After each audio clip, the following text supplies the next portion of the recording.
air. I want to go right to former Secretary of State Mike Pompeo, our senior counsel for global affairs, because we haven't had a chance to talk to him yet on the broadcast, and it's got a new piece up at aclj.org as well. The piece is titled Attorney General Garland's raid on Mar-a-Lago is about more than documents. So, Secretary Pompeo, we've heard lots of different people's opinion on this, but I want to hear yours on what you think this is all about at the end of the day.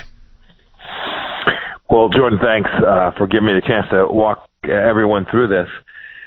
The left keeps talking about no one's above the law. That's a true statement, but this has all the hallmarks of a political action, and our history has been very different from that. Now, when I was on the Benghazi committee, we had a former Secretary of State who clearly had classified information on her server. We didn't ask the Justice Department to raid her home.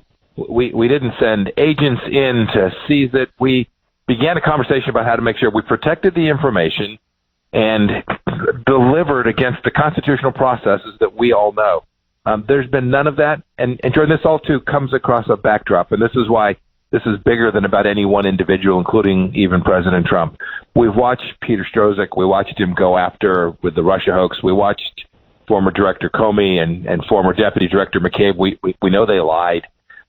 We've watched the FBI behave in ways that are deeply political, and they do a disservice not only to the people whose actions are on the other end, the receiving end of them, but they also do an enormous disservice to the FBI agents in the field who are trying to keep people safe, to keep drugs off our streets, all those things.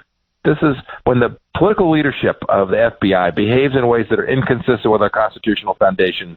It puts so much at risk, Jordan. That's what I was going to tell you. Because it feels like, to a lot of conservatives, Secretary Pompeo, that this is like, it's been weaponized to a point where it's like a hit squad for the Democrats. And that's how they're utilizing it. I'm sure that there's plenty of agents out there who feel frustrated, but we also have seen congressional reports from whistleblowers who have said they're being purged, the people that have conservative views. So it feels that way. I mean, to talk through to the American people, because the CIA director working with the FBI and on the Benghazi committee when you're in the House, that's how it feels to folks out there, is that this leadership cannot be trusted right now.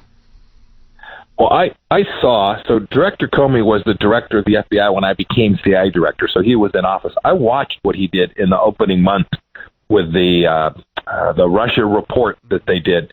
They knew the dossier was not something that they wanted to rest on, but they used that as a linchpin to leapfrog and conduct all kinds of 2 years of horrors against the administration.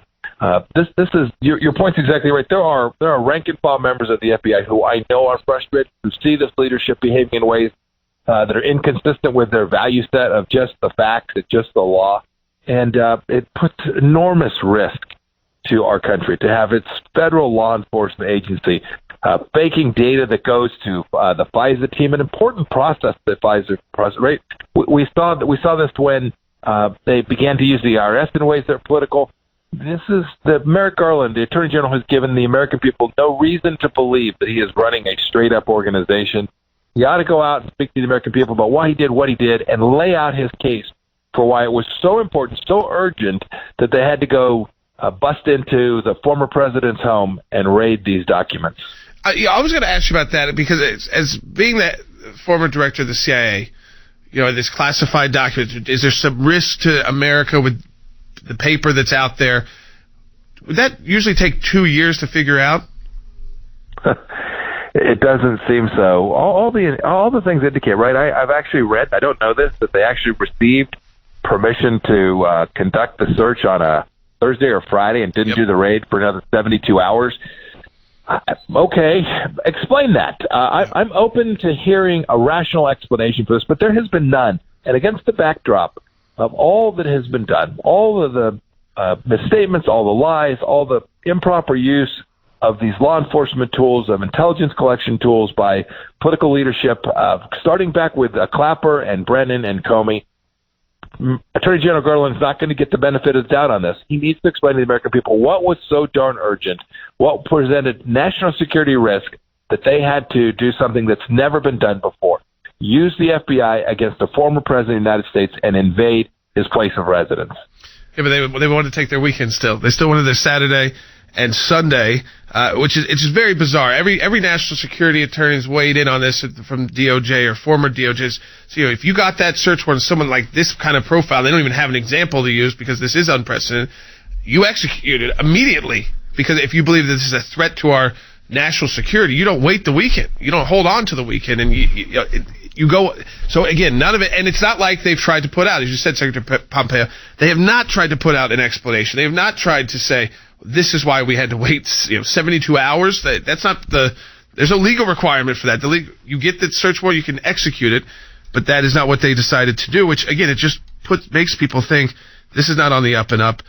They've been lied to by former FBI directors, and it's like, what's going on now with the DOJ? I do want to go to the Inflation Reduction Act as well, because we're getting honest reports now, even from Senator Manchin, that it has nothing to do with inflation and this kind of recalculating what it's all about. But we also have seen, Secretary Pompeo, is social media companies starting to flag people for saying there's going to be new IRS agents coming to your door, because they're saying, well, some will be replacements. Well, I think everyone understands that there are retirements at these federal agencies and people eventually do leave.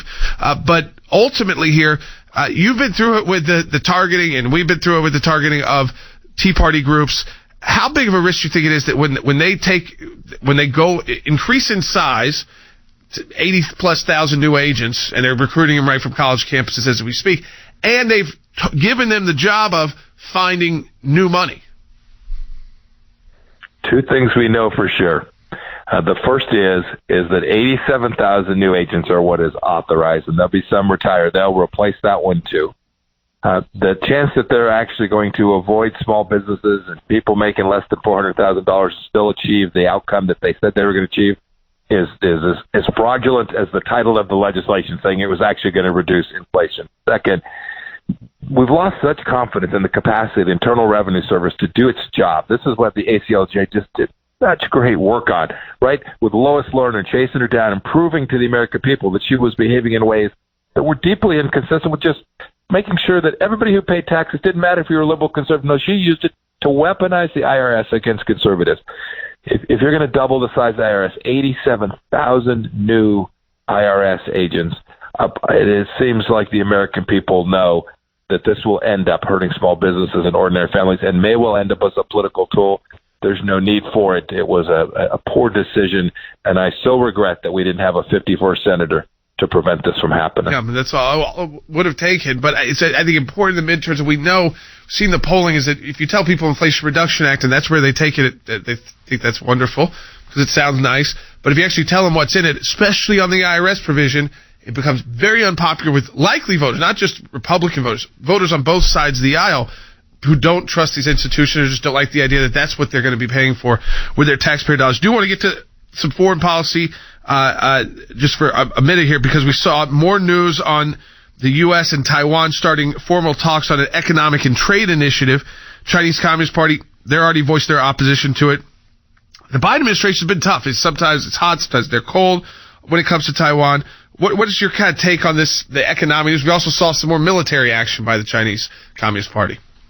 I think engaging in trade with Taiwan is fantastic. If the Biden administration is serious about putting together a formal trade agreement with freedom-loving people of Taiwan, and this will increase commerce between our two countries, I think that is all to the good. I applaud them for that. I hope they're serious. I hope it's real. I hope they'll follow through on it. It's not just a press release.